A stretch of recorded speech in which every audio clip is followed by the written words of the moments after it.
Kami bersyukur karena kami percaya Engkau hadir bersama-sama dengan kami. Kehadiran-Mu pasti melahirkan sesuatu yang besar dalam hidup kami Tuhan. Kehadiran-Mu melahirkan sebuah sejarah baru di kemudian hari. Kehadiran-Mu ya Tuhan membuka tingkap langit, melepaskan hikmat, pengertian, juga pewahyuan. Kehadiran-Mu kami percaya membawa kami ke tempat-tempat yang tidak mungkin kami ada di sana kalau bukan firman yang membawa kami. Hari ini kami percaya kami menerima yang dunia tidak bisa berikan ya Tuhan. Kami percaya hari ini kami menerima hati yang datang dari tempat yang maha tinggi. Yang kami percaya bukan hanya sanggup mengubah kami, tapi memampukan kami melakukan hal-hal yang orang lain katakan tidak mungkin untuk dilakukan. Bapak kami berdoa, lepaskan isi hati-Mu bagi setiap kami. Engkau jangan melewatkan satupun dari kami. Berbicara sampai dasar hati kami yang paling dalam. Kami tahu ini hari, kami ada di tempat dan waktu yang tepat. Bersama dengan orang-orang yang tepat. Kami akan lakukan perkara-perkara yang tepat bagi kemuliaan nama Tuhan. Terima kasih, sekali lagi kami berdoa. Waktu kami dengar firman, tercipta sejarah baru di kemudian hari. Bagi kemuliaan nama-Mu, bangkit visi yang besar. Orang-orang yang mencintai Tuhan dan melakukan perkara-perkara besar. Terima kasih Tuhan, berdaulatlah bagi setiap kami. Kami buka hati kami, menerima roh yang datang dari Engkau. Dan firman yang hidup yang kami percaya adalah Engkau sendiri. Dalam nama Tuhan Yesus, kami alaskan doa dan ucapan syukur, dan setiap kita yang percaya sesuatu terjadi, mari bersama-sama kita katakan amin. Tepuk tangan yang meriah buat Tuhan kita. Silakan duduk dalam hadirat Tuhan. Shalom. Shalom. Berapa banyak dari saudara yakin dan percaya Yesus hadir di tengah-tengah kita? Boleh lambaikan tangan. Boleh tepuk tangan sekali lagi buat Tuhan kita yang dahsyat dan luar biasa. Saya percaya Dia ada di antara kita dan Dia juga di dalam kita. Kehadiran Tuhan adalah sebuah momentum tercipta sebuah masa depan yang penuh pengharapan. Jadi saya percaya apa yang kita yakini dan kita terima hari ini sanggup mengubah begitu banyak hal yang ada di depan kita. Tentunya bagi kemuliaan nama Tuhan. Amin. Bapak Ibu, perkenalkan saya Yeri Pati Nasarani, saya domisili Jakarta. Saya melayani di Gereja El Shaddai Injil Sepenuh. Lalu saya memimpin sebuah yayasan yang bernama Roni Pati Nasarani Foundation. Yayasan itu bergerak, saya banyak mendampingi anak-anak yang punya masalah dengan adiksi psikotropika, narkotika. Lalu kami mendampingi, kami sebut sahabat ODA atau ODIF, orang dengan HIV AIDS. Lalu mendampingi orang-orang yang terlibat dalam kasus-kasus sex trafficking atau prostitusi online yang terkenal hari-hari ini. Dan saya melihat bahwa hari-hari ini adalah hari-hari yang penting bagi kita dan bagi Tuhan. Yang setuju katakan amin. Hari-hari ini adalah hari-hari di mana agenda Tuhan akan digenapi tanpa sebuah penundaan. Itu sebabnya saya percaya hari-hari ini Tuhan bangkitkan saudara dan saya untuk menjadi terjemahan isi hatinya, sehingga namanya dipermuliakan dan kerajaannya dinyatakan di muka bumi ini. Saudara, waktu saya melihat tadi anak-anak didoakan sebelum kita dengarkan firman Tuhan. Lalu saya teringat sebuah apa yang terjadi sama anak saya. Saya kesini sama anak dan istri, cuma mereka tidak ikut. Anak saya baru ulang tahun 2 hari yang lalu. Satu kali anak saya main ke satu playground. Lalu ada seorang anak juga yang lagi main. Terus anak yang lagi main itu ngeliat anak saya lalu marah. Pokoknya anak itu marah banget karena anak saya mau main. Anak saya lari ke saya nangis kejer gitu. Dia panggil saya ayah, ayah aku gak dikasih main. Udah tenang aja. Anak itu main dengan puasnya dan anak saya nangis sendirian. Saya lihat dia sedih, saya diemin aja. Lalu saya berdoa. Lalu setelah anak yang tadi itu main pergi, anak saya bukannya main, malah samperin anak itu. Dia bilang, hai kamu siapa? Terus disebut namanya. Lalu dia bilang gini, yang buat saya kaget, mau gak kamu main dengan saya? Loh, anak saya gak kepahitan. Anak saya menghampiri orang yang melukai dia, lalu mengajak bermain bersama. Wow. Lalu saya ingat gini saudara. Waktu Yesus khotbah, dia tidak memisahkan mana anak, mana orang tua, mana dewasa muda, mana usia emas. Betul gak? Tidak di split. Artinya anak-anak mampu mencerna isi hati Tuhan seperti orang dewasa.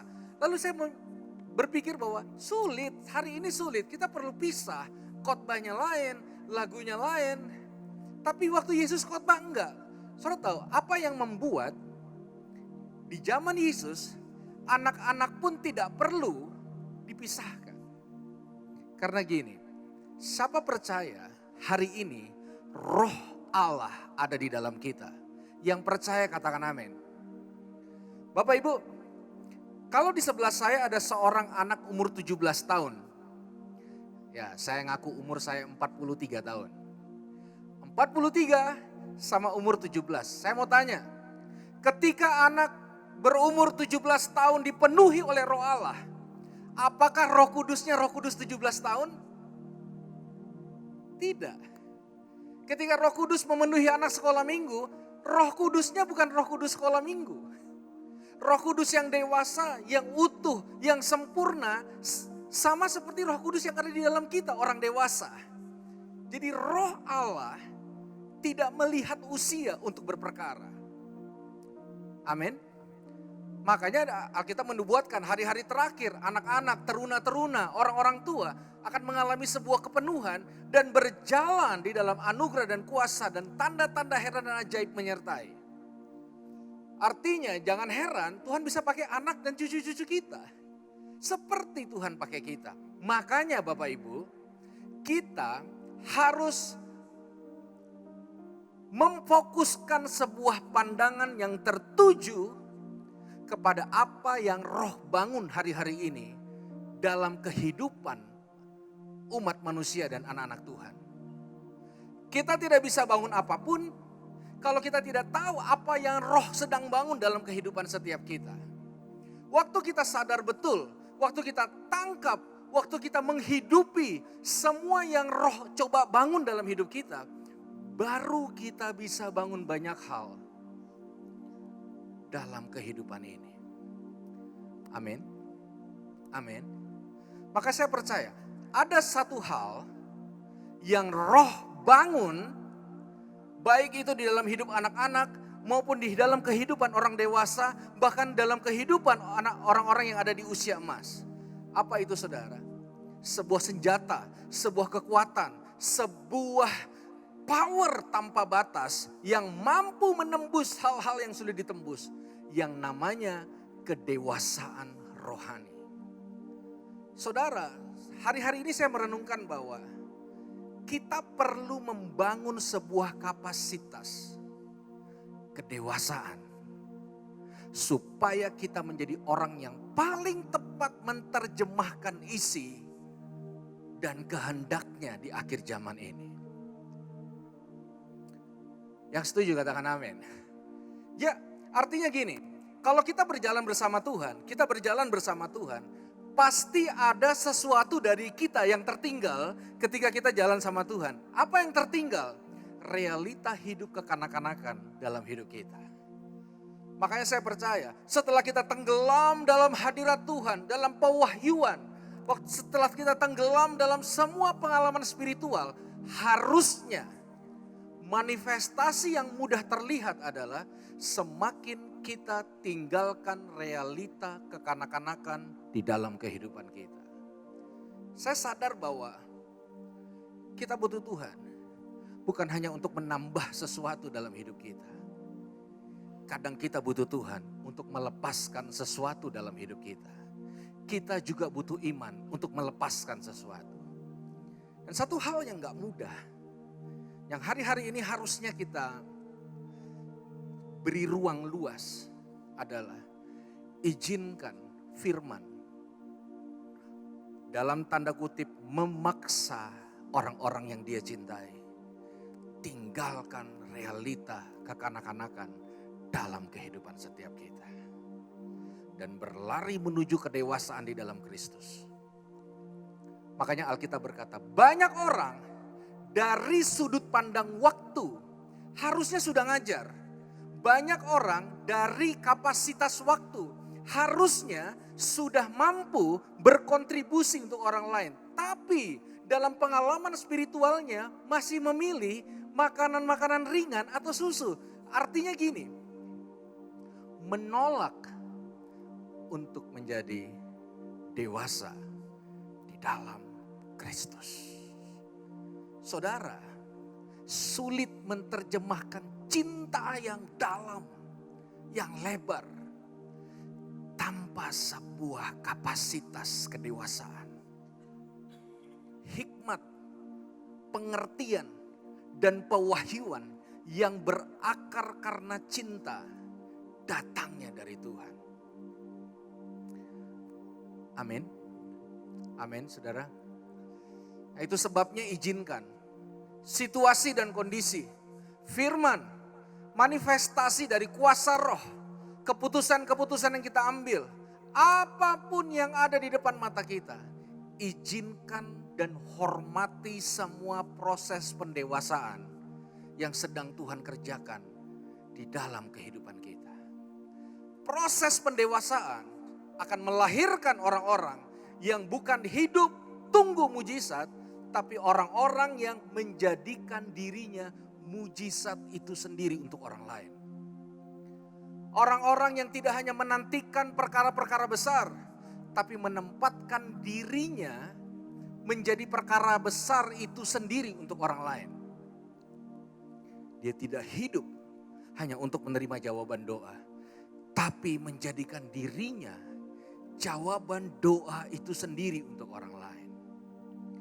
Itu sebabnya saya percaya malam hari ini, percaya sama Tuhan dan dipercaya sama Tuhan itu dua hal yang sangat berbeda. Terjadi penampian klasifikasi.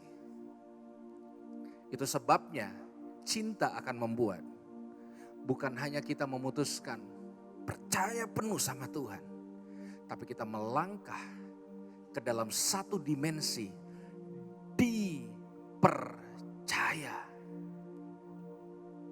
sama Sang Kekasih Tuhan kita. Dan saya percaya kita di ruangan ini maupun yang online atau dimanapun saudara berada adalah orang-orang yang merindukan bukan cuma percaya sama Tuhan, tapi menempatkan diri menjadi pribadi yang bisa dipercaya. Itu sebabnya kedewasaan karakter menjadi hal mutlak dalam bagian spiritualitas kita berjalan bersama Tuhan. Kalau kita lihat dalam bagian firman Tuhan, dalam 1 Korintus 13, pasal yang berisi rentetan cerita cinta yang membahas soal kasih. Saudara, kita percaya bahwa Tuhan tidak datang ke dunia membawa kasih. Dia adalah kasih itu sendiri. Dia adalah cinta itu sendiri. Makanya terjemahan cinta tidak bisa tanpa sebuah persiapan. Kita gak bisa belajar cinta tanpa mempersiapkan karakter kita, integritas kita. Tidak bisa. Mempersiapkan cinta bukan orang seperti orang yang duduk dan datang menerima sesuatu. Perlu energi supaya cinta sejati itu bisa mendarat di hati kita.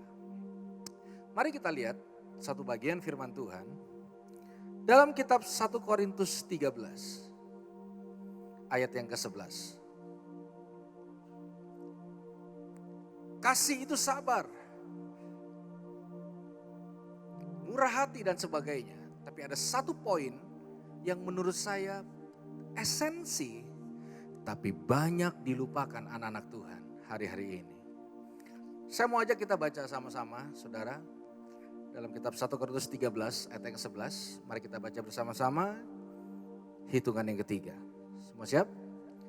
2, 3. Aku berkata-kata. Aku merasa.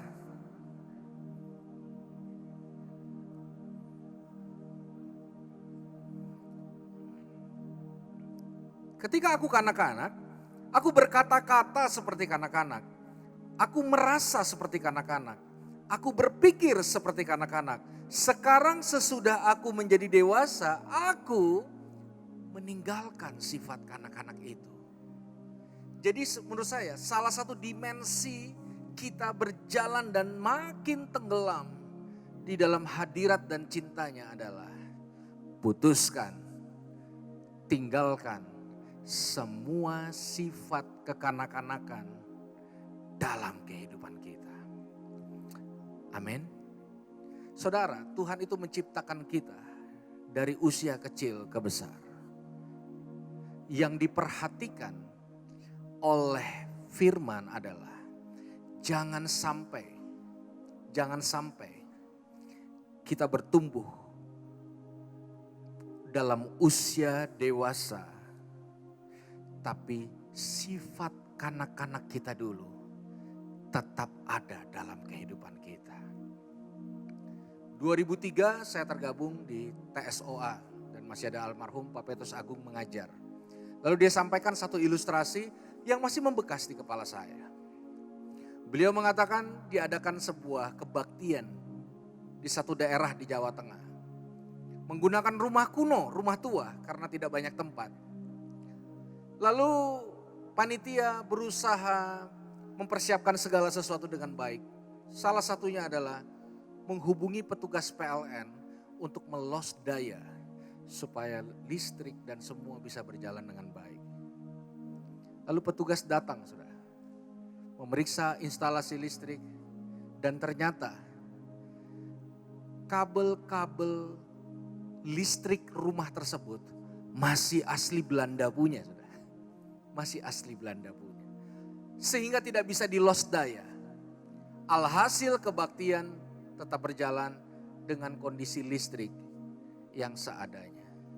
Saudara, hari ini Tuhan rindu melepaskan kekuatannya yang besar dalam kehidupan kita, keluarga kita, pekerjaan kita, seluruh aspek kehidupan kita. Yang percaya katakan amin. Ini momennya, ini waktu yang tepat, ini tempat yang tepat bersama dengan orang yang tepat. Hari-hari ini percayalah kekuatan dari tempat yang maha tinggi dilepaskan atas kita, orang-orang yang dicintainya, amin. Lalu tugas kita, apa Bapak Ibu Saudara? Pastikan hidup kita tidak seperti kabel Belanda. Pastikan karakter kita tidak seperti kabel Belanda. Pastikan integritas kita, pastikan kedewasaan kita tidak seperti kabel Belanda. Kenapa? Kalau kita tidak memberi ruang belajar untuk dewasa, waktu power itu datang, blunder. Dan akan berbalik menghancurkan setiap langkah dan setiap hal yang sudah kita bangun jauh-jauh hari sebelumnya.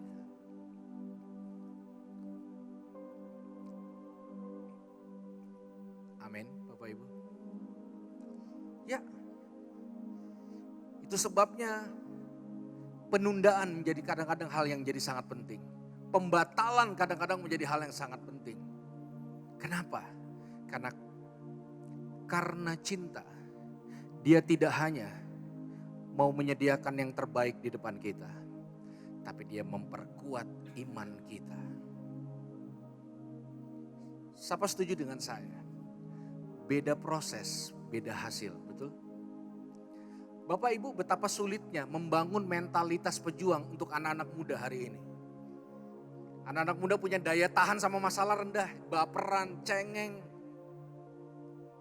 Saudara, banyak orang anggap enteng, ya itulah anak zaman sekarang. Oh, tunggu dulu. Minggu lalu saya menghadiri pemakaman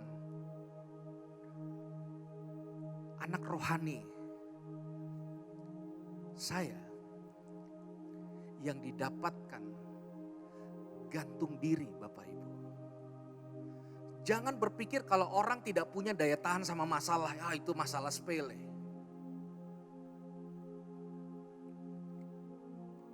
Ketika orang dilemahkan karakternya, gak perlu diapa-apain, berjalan dalam kemusnahan.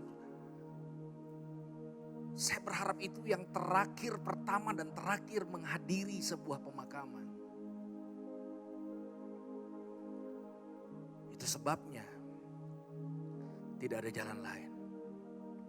Izinkan Sang Raja menolong kita meninggalkan sifat kanak-kanak kita. Saudara, anak-anak selalu menganggap dirinya pusat segala sesuatu. Anak-anak selalu melihat sesuatu harus sesuai dengan dirinya. Kadang-kadang gak semudah itu menerima apa yang menjadi kedaulatan Tuhan. Anak-anak memaksa semua keadaan harus sesuai dengan diri dia. Saudara, satu kali saya sadar. Saya bangun pagi lalu saya berdoa, oh Tuhan jangan hujan hari ini. Setiap kali saya jalan, lampu hijau, lampu hijau, lampu hijau, lampu hijau. Saya berharap saya dapat parkir duluan. Saya berharap kalau ada pencet lift saya dapat duluan. Saya berharap kalau ada pengurapan saya duluan. Ternyata ketika saya menempatkan diri sebagai pusat segala sesuatu, saya sedang memberi makan sifat kekanak-kanakan dalam hidup saya.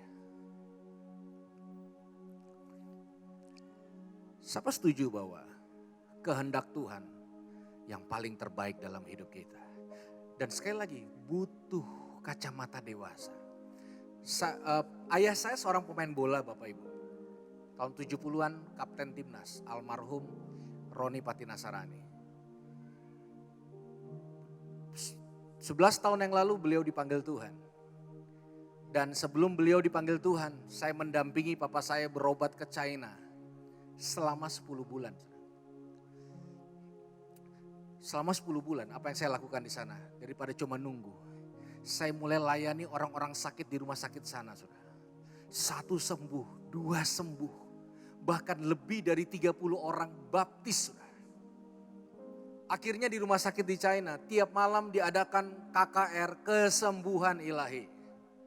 Ada orang yang divonis seminggu lagi meninggal. 2 minggu pulang sehat. Bahkan pihak rumah sakit sempat mengadakan satu penelitian. Kenapa kok orang diajak nyanyi imunnya naik? Padahal itu kan pujian penyembahan ya.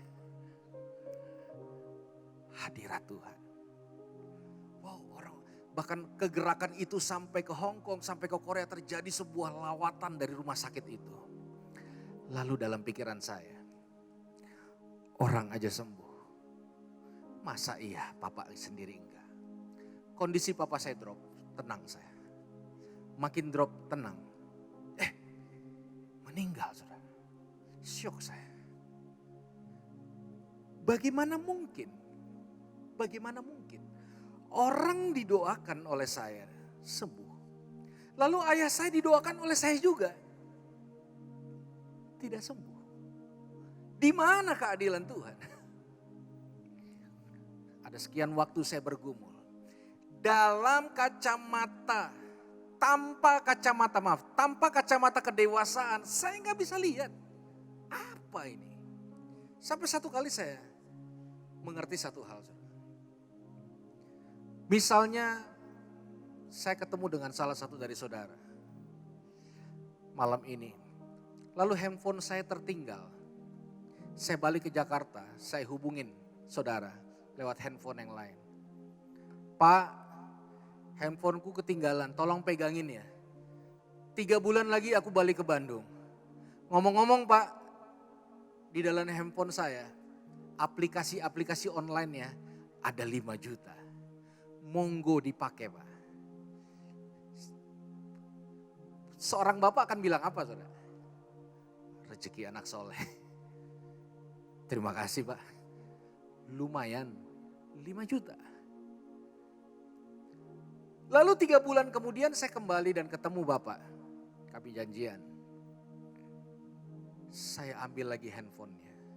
Menurut saudara, kalau saya udah 3 bulan, handphone udah habis aplikasinya. Lalu saya ambil lagi, Bapak itu akan bilang apa ke saya? Terima kasih Pak. Betul? Waktu Tuhan kasih saya bilang apa? Terima kasih Tuhan. Waktu Tuhan ambil, harusnya saya bilang apa? Terima kasih. Kenapa? Karena itu bukan punya saya. Itu dewasa. Itu dewasa. Orang dewasa yang mengerti kata terima kasih. Yang artinya terima kalau dikasih. Kasih kalau diambil. Terima, kasih. Butuh kedewasaan untuk menerjemahkan hal-hal yang terjadi dalam hidup ini. Anak-anak menganggap dirinya fokus dari segala sesuatu. Betul? Anak-anak sulit jaga perasaan orang lain.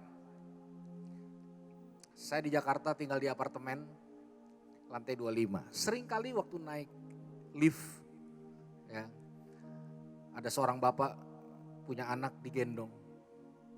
Lalu di tengah keheningan lift, anak itu berkata sama bapaknya, "Pak, kok orang di depan kita gak ada rambutnya ya Pak? Botak, jelek banget, gak kayak bapak, ganteng loh." Itu anak-anak. Itu anak-anak. Saya tuh gak sekali dua kali gitu. Satu kali ceritanya mau melayani sekolah minggu. Wah, udah semangat, minta urapan udah semua. Masuk ruang sekolah minggu dihadang sama satu anak. Buset, gede banget nih orang, semua nengok ke saya. Ya, itu anak-anak. Sama dengan orang dewasa yang kekanak-kanakan. Yang selalu dan selalu ngomong gini, "Saya Pak emang orangnya udah kayak gini karakter saya. Saya ini orang timur, emang kayak gini."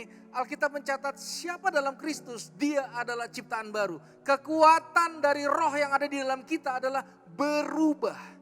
Menjadi serupa dengan Kristus. Menjadi serupa dengan Kristus, itulah sebuah pencapaian dari cinta yang Tuhan mau bangun dalam kehidupan setiap kita. Amin Bapak Ibu Saudara.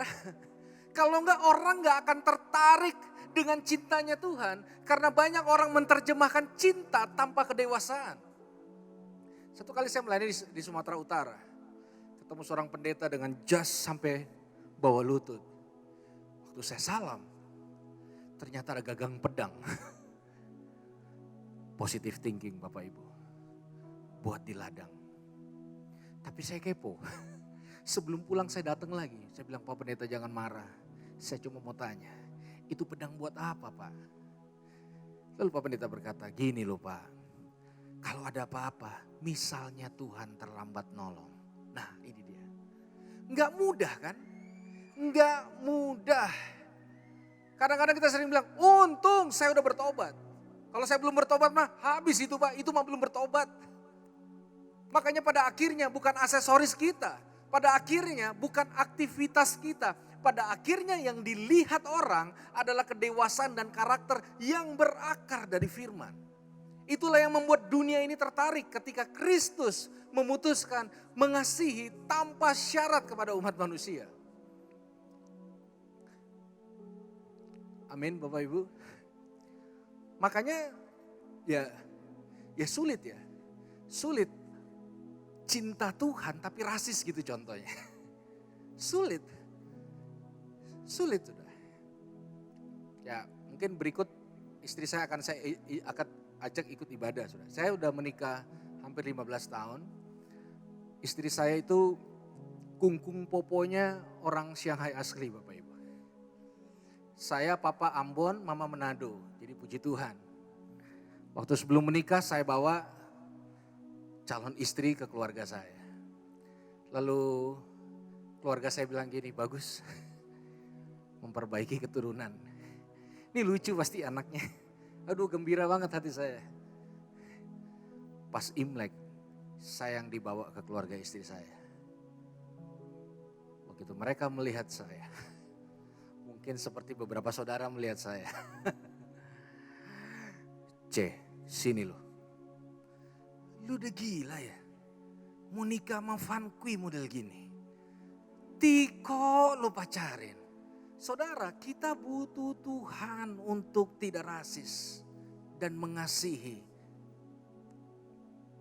Ada satu sahabat saya, saudara. Ya, dia dulunya Kristen, sekarang tidak lagi Kristen. Namanya Coki Pardede, anak-anak muda banyak yang tahu. Hari ini dia masih sama saya. Dia agnostik, cinta mampu melakukan sesuatu yang bisa dilihat oleh orang buta dan didengar oleh orang tuli. Artinya kekuatan cinta itu di karakter. Yang setuju katakan amin. Makanya Yesus bangun itu. Yesus persiapkan gereja dan mempelainya untuk memperkuat bagaimana kita hidup, bagaimana cara kita menilai orang, bagaimana kita memutuskan keputusan-keputusan penting di dalam pernikahan, dalam keuangan dan sebagainya. Kita lihat satu bagian lagi firman Tuhan, Saudara. Mari buka dengan saya Mazmur 40 ayat yang ketiga. Mazmur 40 lalu ayatnya yang ketiga.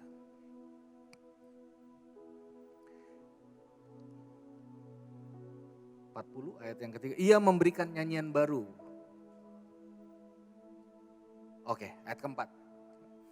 Bapak Ibu mari kita baca sama-sama, nanti tolong jangan ditutup dulu. Hitungan ketiga, 2, 3. Ia memberikan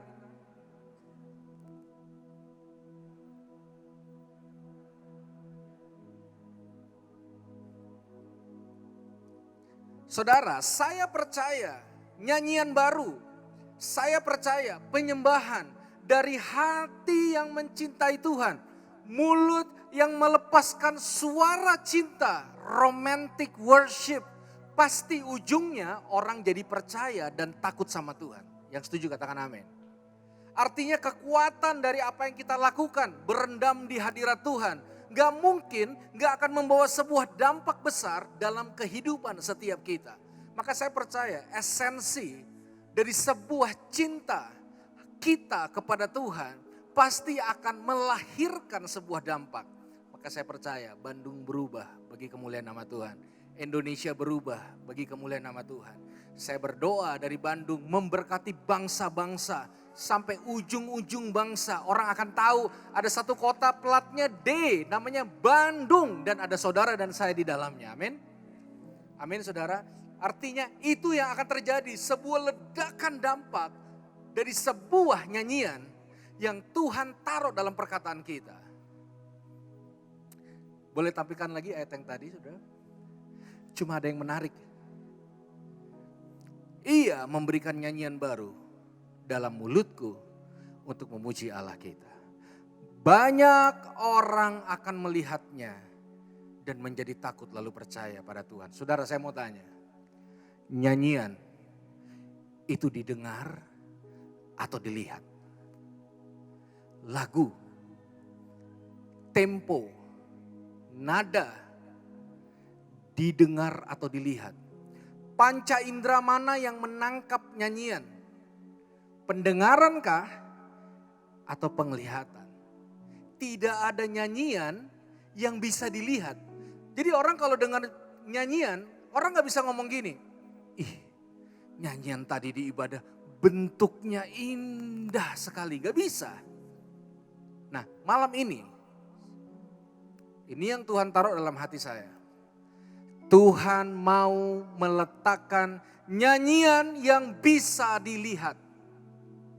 Nyanyian yang bisa dilihat. Dan Bapak Ibu, hanya nyanyian yang bisa dilihat yang akhirnya membawa dampak besar dimanapun dan dilakukan oleh siapapun. Artinya, jangan sampai kita menyanyi dengan nyanyian yang tidak bisa dilihat. Lahirkanlah nyanyian yang bisa dilihat. Saudara, apa yang dimaksud dengan nyanyian yang bisa dilihat? Nyanyian yang bisa dilihat adalah ketika kita menyanyi, menangis di hadirat Tuhan. Ketika kita menari, ketika kita melompat, ketika kita tenggelam dalam hadirat Tuhan. Orang lain bisa lihat karakter kita. Orang lain bisa lihat integritas kita. Orang lain bisa lihat tingkah laku kita enggak? Sebagai orang yang punya tingkah laku sepadan dengan karakter Kristus. Kekuatan dari nyanyian adalah tingkah laku kita setiap hari. Satu kali seorang pendeta mau khotbah, lalu ada anak sekolah minggu numpain teh di celananya. Pas mau dimarahin orang tuanya, Pak Pendeta berkata, "Ibu, jangan marahin anaknya, kan cuma anak-anak." Anaknya lolos. Minggu depan Pak Pendeta mau khotbah, anak laki-lakinya gak sengaja numpain kopi di celananya. Lalu dipanggil anak itu sama Pak Pendeta. "Sini kamu, kamu tuh gak tahu ya, Papa itu mau khotbah 5 kali. Belum ada perjamuan kudus, belum ada bimbingan pranikah. Dan kamu tahu kan ada baptisan hari ini. Belum ada begitu banyak jemaat baru." Anaknya dimarahin, saudara. Anaknya dimarahin. Sementara khotbah, anaknya muncul di belakang bawa koper berisi pakaian. Segera Pak Pendeta menghampiri anak tersebut. Lalu bertanya, "Kenapa nak? Kamu bawa koper, isinya pakaian." Lalu anak itu bilang gini, "Pak, aku mau pindah tinggal di gereja aja." "Loh kenapa?" "Habis papa baiknya di gereja aja, beda di gereja, beda di rumah." Anaknya tidak bisa lihat kekuatan dari penyembahan karena terhalang oleh karakter yang tidak terpuji. Kita butuh Tuhan untuk bangun karakter itu, saudara. Yang setuju katakan amin. Bagaimana generasi bisa tertarik? Saya ngobrol dengan jiwa-jiwa yang kita doakan tiap hari. Lalu saya tanya, "Kamu tuh butuh pastor gak sih?" "Enggak." "Loh." "Oke. Kamu butuh ibadah gak?" "Enggak." "Kamu butuh gereja gak?" "Enggak." "Lalu apa yang membuat kamu tertarik?" "Waktu saya datang mengasihi tanpa syarat. Kak, kakak tidak datang sama saya hari Kamis karena Jumat ada ibadah kan. Hari Sabtu karena Minggu ibadah. Cinta yang datang dari kedewasaan yang bisa dilihat. Itulah kekuatan dari kedalaman pelayanan kita sama Tuhan." Saya termasuk orang yang mungkin dalam kategori ya sulit dijangkau, saudara. 9 tahun terlibat dengan narkoba, membuat banyak hamba Tuhan frustasi. Datang dan pergi melayani saya.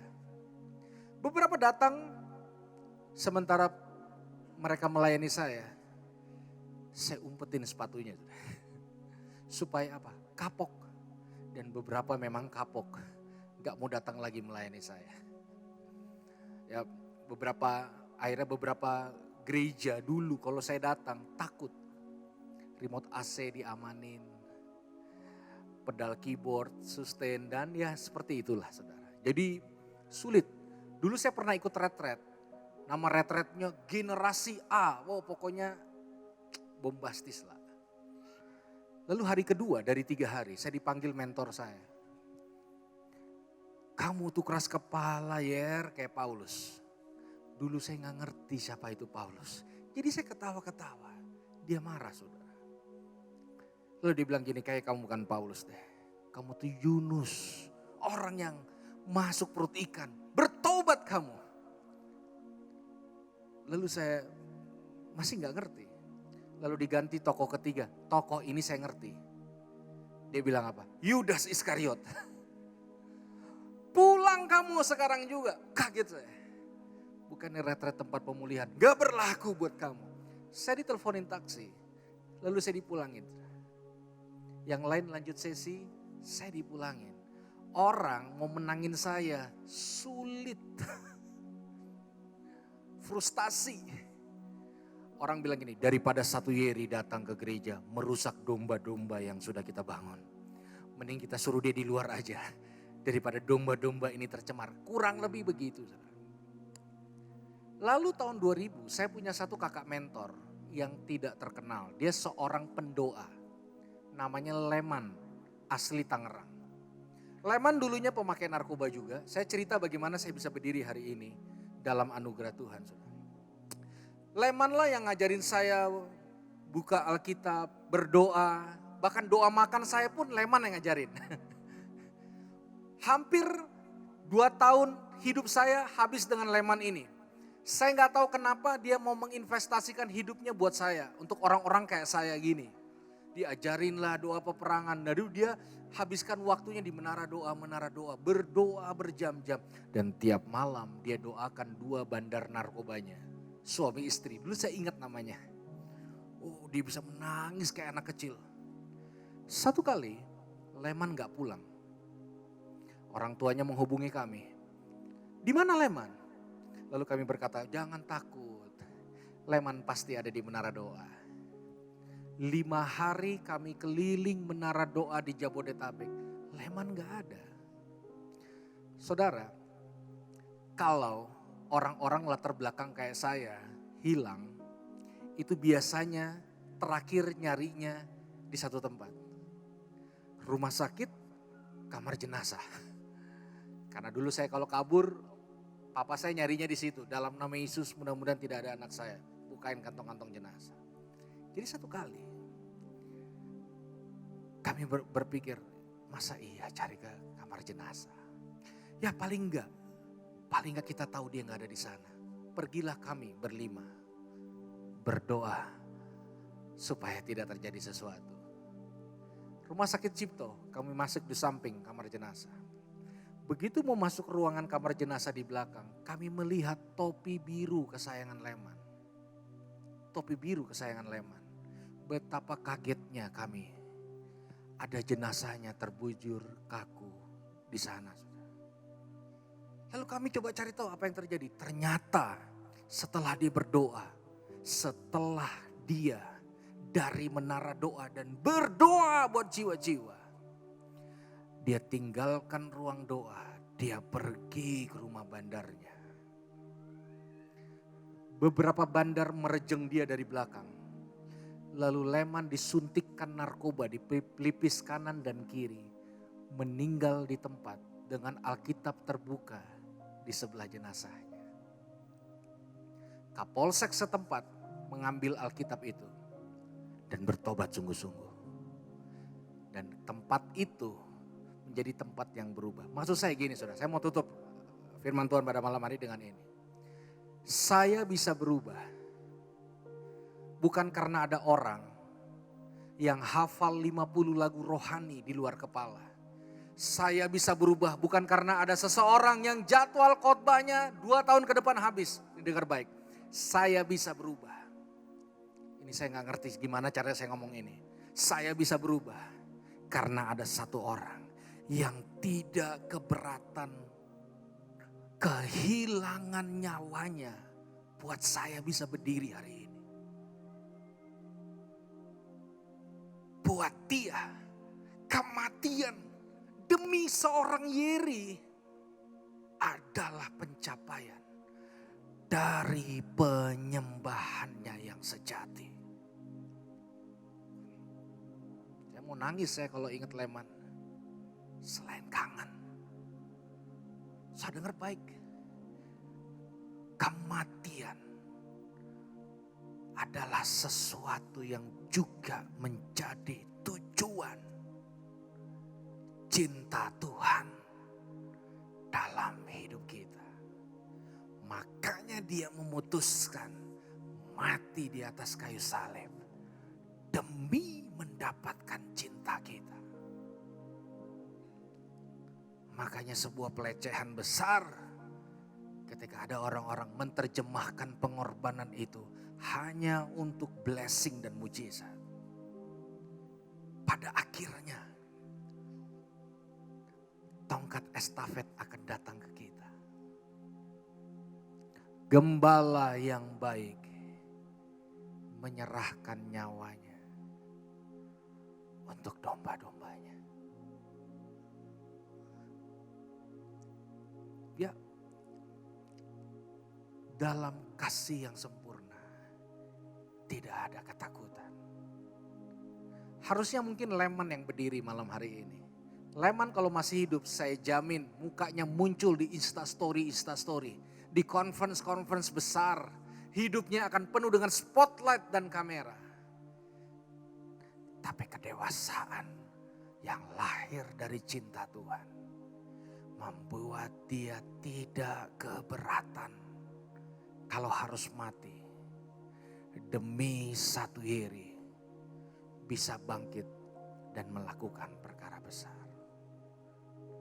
Mari responi cinta Tuhan dengan izinkan tangan yang berlubang membangun karakter kita sebagai seorang ayah, sebagai seorang ibu, sebagai seorang penyembah dan hamba Tuhan.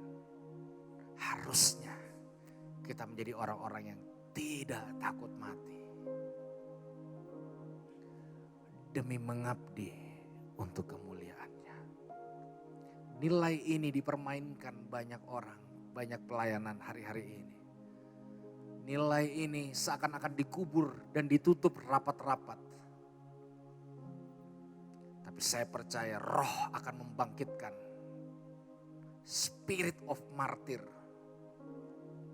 yang sebenarnya ekspresi dari cinta yang dalam. Mari kita tundukkan kepala kita.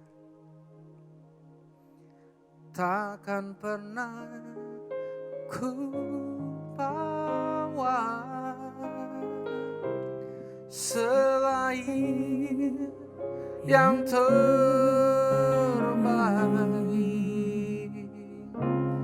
yang harum dan sejati di hadapan tatamu, Yesusku, terimalah korban syukurku ini yang mengalir di hatiku sebagai penyembah.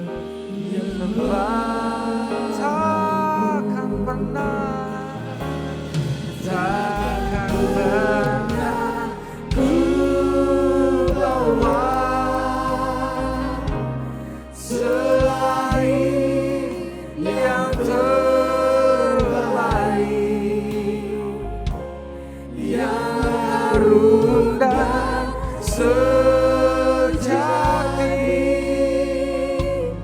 di hadapan Yesus.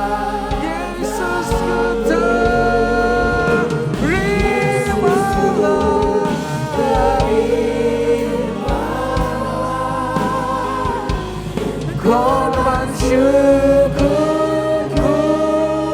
ini yang mengalir di hatiku sebagai mari sekali lagi sama-sama kita katakan benar, takkan pernah ku bawa selain yang terbaik, yang harum dan sejati di hadapan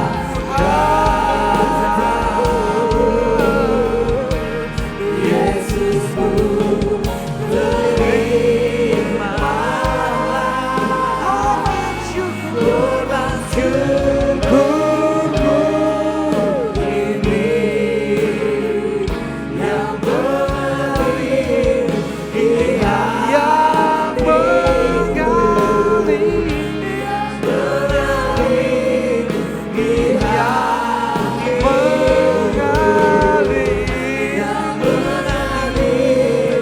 di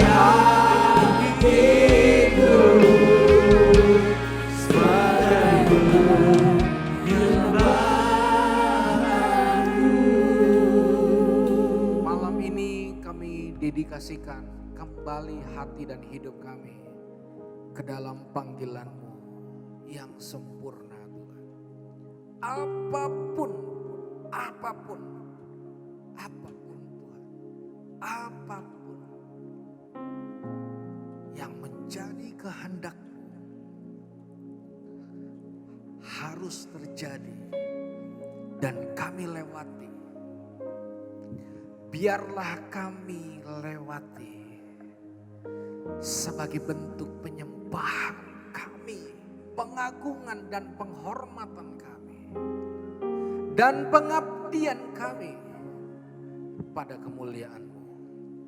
Tuhan, aku berdoa, teguhkan panggilan-Mu di dalam hati dan hidup setiap kami.